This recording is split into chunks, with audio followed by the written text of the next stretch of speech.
Fast fashion makes shopping affordable, accessible, and we all love it. But it has an environmental cost.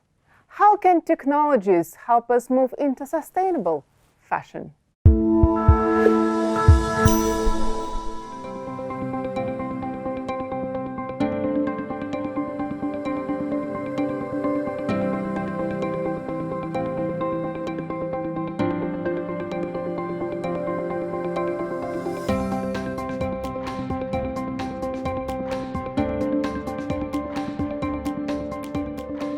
Certain brands, they produce many collections, and I feel like when this fast fashion, we buy for one season and we use it, we throw. And sometimes we don't even wear and we throw. We buy, we throw. So I think there is also part of the education of people buying quality rather than quantity, don't you think? Yeah, I think part of the solution is to buy a higher quality product that can last longer, have a longer life cycle. And this is also a very important trend in the industry, that we can actually buy something for a longer time. And there are innovations in the design phase, but also in the material and in the production phase that enable now to have a great design, custom-made designs, not necessarily for a higher price than mass production. Which technologies can help us in the custom-made design to make custom-made affordable? That's a very good question. I think you have a lot of technologies in 2D and in 3Ds. So in 2D, you can do a lot of things with laser engraving and laser cutting. Yeah, you have the laser cutting of fabric. That's an example. And in 3D, you can do many things as well. So you can do 3D scanning, 3D printing. You can actually use real-time 3D engines, like what is being used in the gaming industry, and use that to create immersive experience for the fashion industry. You can think of virtual fit rooms, virtual catwalks, virtual experience. So everything we've enjoyed in the physical world, we can now have it in the virtual world.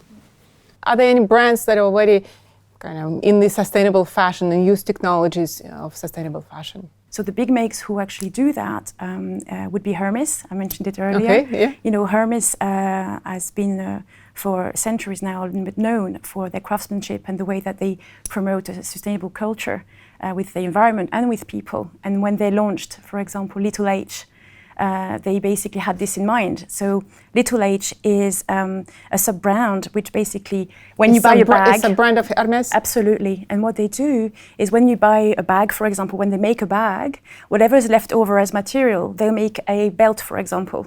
And then when the belt is made, whatever's left over, maybe they will make a business card holder. So this, all of the small items that they make and sell are basically completely within the ecosystem of Hermes and the way that they work in their workshops. Maybe another good example, and I suppose we can't really have this interview without mentioning Patagonia. You know, they have their own brand and their own way of marketing that brand. And if you look at their brand and everything, the way they use technology, they use it also towards their activist kind of personality in the way that they produce fashion. Is there any local brands you would? Yeah, I would like to mention Allure Sauvage. Allure Sauvage is a beautiful make which has been built locally in Switzerland by two ladies in Lausanne. And they have this amazing particularity that they use Pinatex. Pinatex, Pinatex is a new material that's being used, and it's made of leaves of pineapples. So pineapple leaves are being basically used, and they make the most beautiful handbags and all sorts of fashion items. And their expertise and the way they promote sustainable fashion is extremely beautiful, because it goes far away from what we see as, maybe a bit shabby or old or grunge. There is this little connotation somehow when you speak about sustainable fashion, and they have brought this world into a completely new light. Yeah, I think that the whole industry is moving towards using natural materials exactly in a different way, in a new way that can be easily diluted in the oceans instead of microplastics that are often used in the That's current right. fabrics. Yes. And I think what we spoke about again, about the custom made, to make custom made affordable, because what I see in engineering, in pharmaceuticals here, everyone is going into the custom made medication, individual based. Yeah. So it's based for your DNA. You can put the thumbnail and the system will know it's you and which pills you need. The same as machines, let's say sewing machines, they're often made here as custom made for MS, because they're making this or that item, custom made for, let's say, Dolce & Gabbana, because they're making different items, so they have different requests and different needs.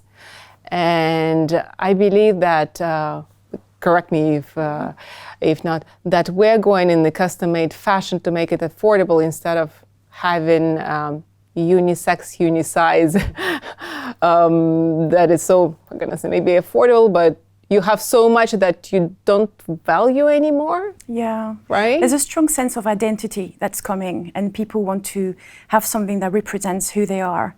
And as we move on, next generations also are very aware of who they want to be, what they want to stand for. And I think this is going to be a new way also of showing who you are and who you are and what you stand for in terms of values. And the way you dress and the way you choose what you wear is part of it. So which technologies exactly now big fashion brands are friends with?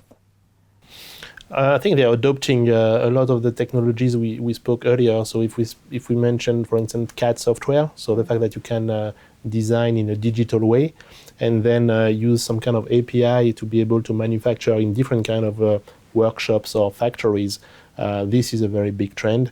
So digitalization, Digitalization is a big trend. You've mentioned natural fibers and the importance of using organic cotton or silk, for instance, natural silk. This is also a big, an important trend. So the fact that we want to wear natural resources is a prerequisite for choosing the technology or the machinery you're going to be using. 3D modeling, right? Yeah, 3D modeling. So kind of scanning our own body so that it makes it easier for designers to invent a look for us. This is also an important so it fits trend. like a glove? Exactly. Instead of a unisize item. One fits all. I think. Yeah, one fits all. I think that's gone. And then when you're going to a venue, you're thinking, I hope nobody's wearing this dress. Thank you for sharing your insights. Thank you for watching this episode with Yves, Zieba, and Audrey Daumain. Stay tuned to our next episode, Dukascopy TV. I'm your host, Elena Ganzov-Vandermeersch.